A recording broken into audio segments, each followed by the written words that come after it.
ولا قوة إلا بالله العلي العظيم. أعوذ بالله السميع العليم على أهل بيته الطيبين الطاهرين المعصومين المظلومين، لا سيما على بقية الله في الأرضين، ولعنة الله على أعدائهم أجمعين من الآن إلى قيام يوم الدين. أما بعد، فقد قال أبو عبد الله الحسين عليه السلام إلى أخيه: وأني لم أخرج أشرا ولا بطرا ولا مفسدا ولا ظالما، إنما خرجت لطلب الإصلاح في أمة جدي، وأن آمر بالمعروف وأنهى عن المنكر، وأسير بسيرة جدي وأبي علي بن أبي طالب.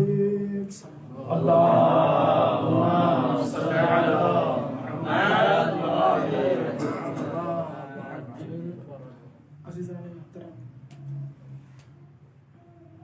علماء ذوی الاحترام، آپ حضرات کی حضور لب کشائی کرنا سخت مرحلہ ہے مجھ جیسے ادنا سی طالب علم کے لیے.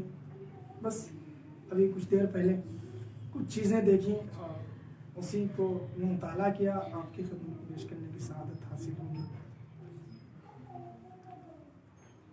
یہ امام حسین علیہ السلام کا وہ مکتوب ہے، وہ نامہ ہے جو آپ نے اپنے بھائی محمد حنفیہ کو لکھا تھا، اور جس میں آپ نے اپنے جامع المقاصد قیام کا ایک رخ پیش کیا ہے، اور واقعی یہ خود اپنے آپ میں بہت عظیم ہے، بہت بڑا ہے. اس کو سمجھنے کی ضرورت ہے، چونکہ یہ ایام وفات ختمی مرتبہ صلی اللہ علیہ وآلہ وسلم اور امام حسن مجتبیٰ علیہ السلام کی شہادت کے ایام ہیں. لہٰذا میں نے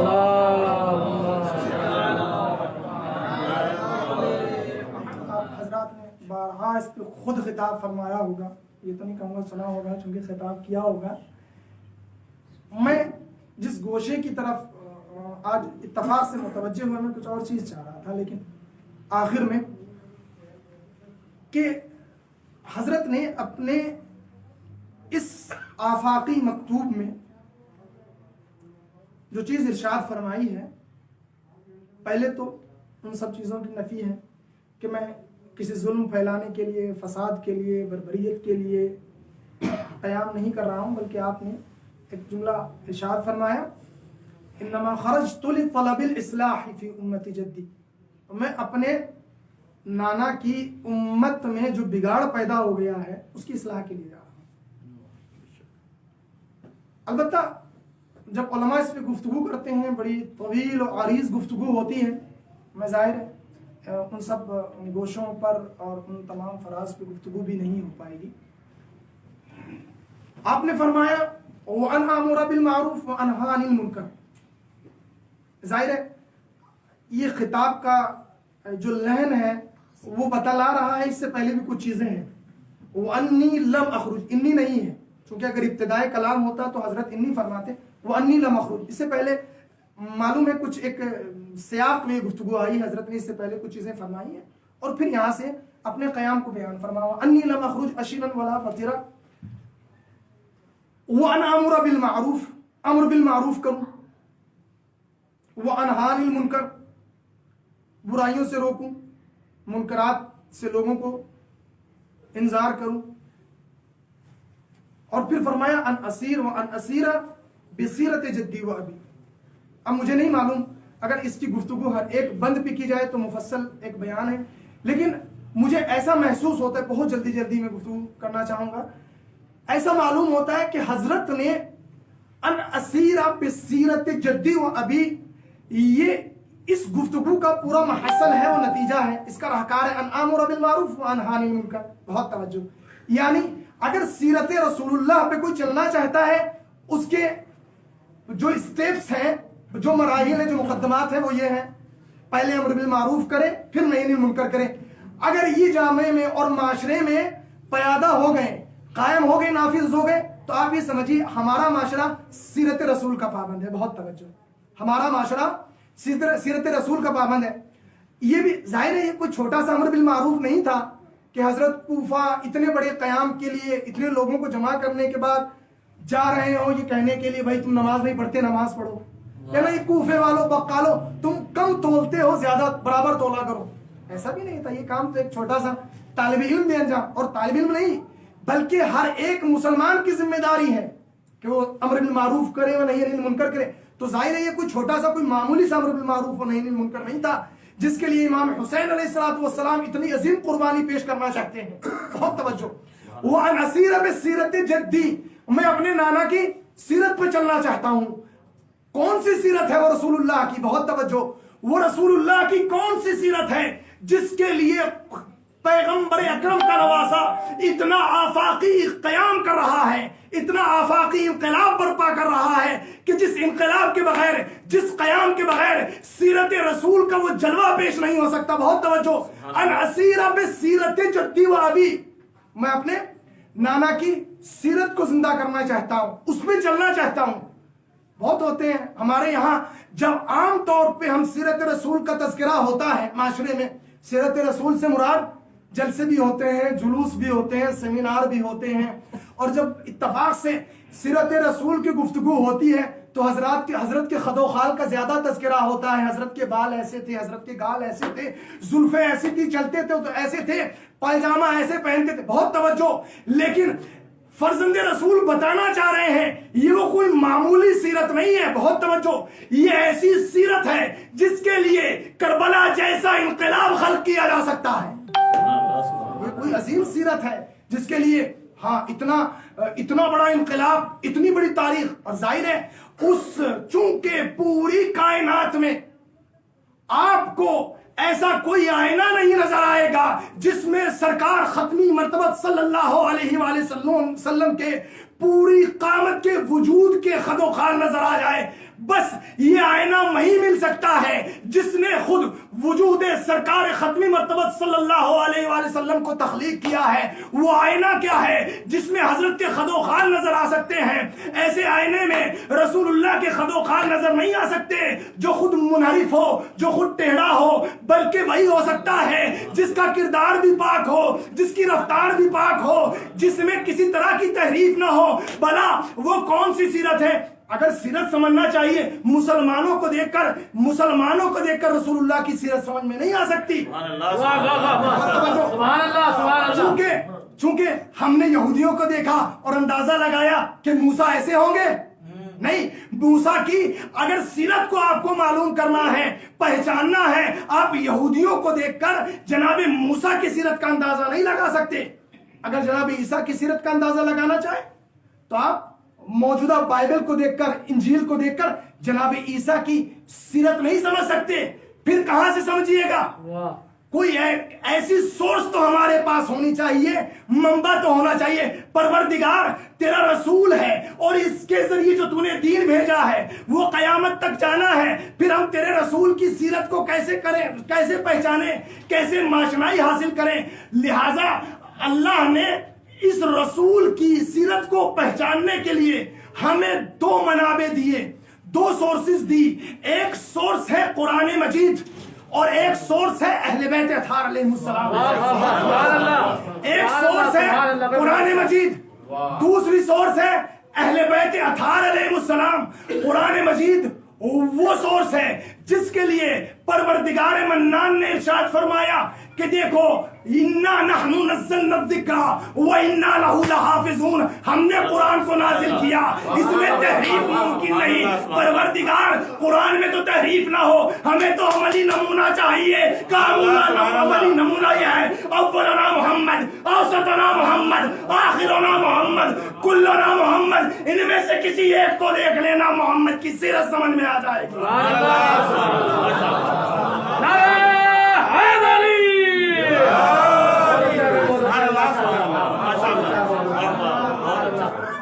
ہم تحریف شدہ چیزوں سے رسول اللہ کی سیرت کا اندازہ نہیں کر سکتے, بلکہ ہمیں کردار اہل بیت علیہ السلام کو دیکھنا ہوگا, ان کی سیرت کو ملاحظہ کرنا ہوگا. 2-3 جلسوں سے بات نہیں ہوتی, 2-3 جلوسوں اور سیمیناروں سے بات نہیں ہوگی, بلکہ سیرت رسول کے لیے کربلا جیسا انقلاب خلق کیا جا سکتا ہے, لیکن اس معمار کے لیے حسین جیسا معصوم ہونے کی شرط ہے. سبحان اللہ سبحان اللہ. ایک صلوات بھیج دیں محمد. اللہم صل علی محمد آل محمد. وان اسیرا بسیرت جدی و ابی علی ابن ابی طالب, میں اپنے نانا اور اپنے بابا کی سیرت کا احیاء کرنا چاہتا ہوں. کون سی سیرت ہے جس کے لیے اتنا عظیم انقلاب برپا ہوا؟ ہم سب طالب علم ہیں اور ہماری ذمہ داری, فارسی میں تو ایک لفظ بھی استعمال ہوتا ہے, رسالت علماء طلباء. واقعاً یہ عظیم ذمہ داری ہے, چونکہ وفات رسول کے ایام ہے, لہذا ہمیں سمجھنے کی ضرورت ہے. اگر ہم میں رسول اللہ صلی اللہ علیہ وآلہ وسلم کی وہ سیرت تبلیغی اگر ہم نے نہیں سمجھی تو ہم لوگوں کو ارشاد و ہدایت نہیں کر سکتے, ہم تبلیغ نہیں کر سکتے. رسول اللہ کس چیز کے ذریعے تبلیغ کرتے تھے, کون سی چیز تھی؟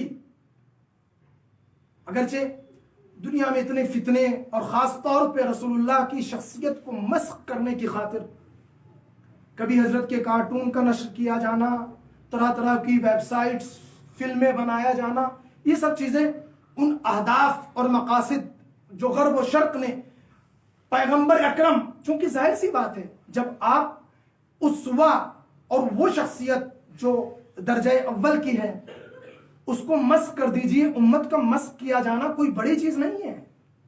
چونکہ یہ مرحلہ پہلے رسول اللہ کی سیرت کو مسخ کر کے شروع ہوا, تبھی آج کچھ بھی کہہ دیجئے مسلمان کو.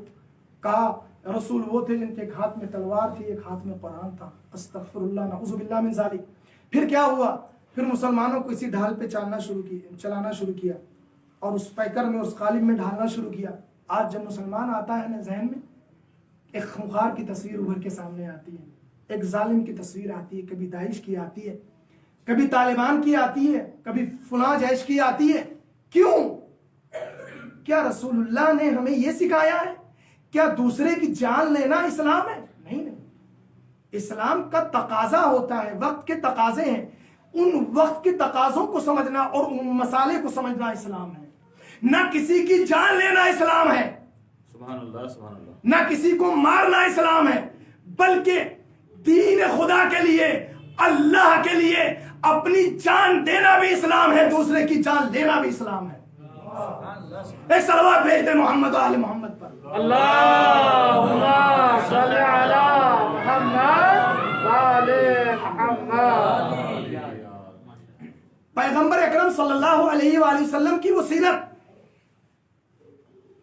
وہ محبت اور آفت جس کے لیے رحمت للعالمین, وما ارسلناک الا رحمتا للعالمین, اے میرے حبیب ہم نے آپ کو عالمین کے لیے رحمت بنا کے بھیجا.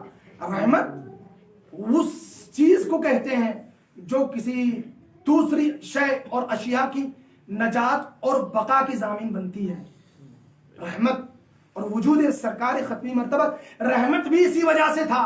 آپ نے تبلیغ کی اس محبت کے ذریعے, رافت کے ذریعے. قرآن مجید کی آیت میرے ذہن میں نہیں ہے, اے میرے رسول ہم نے تمہیں رقیق القلب بنایا, اگر تمہارا دل سخت ہوتا یہ لوگ تم سے دور چلے جاتے, یہ تمہارے نزدیک نہ آتے.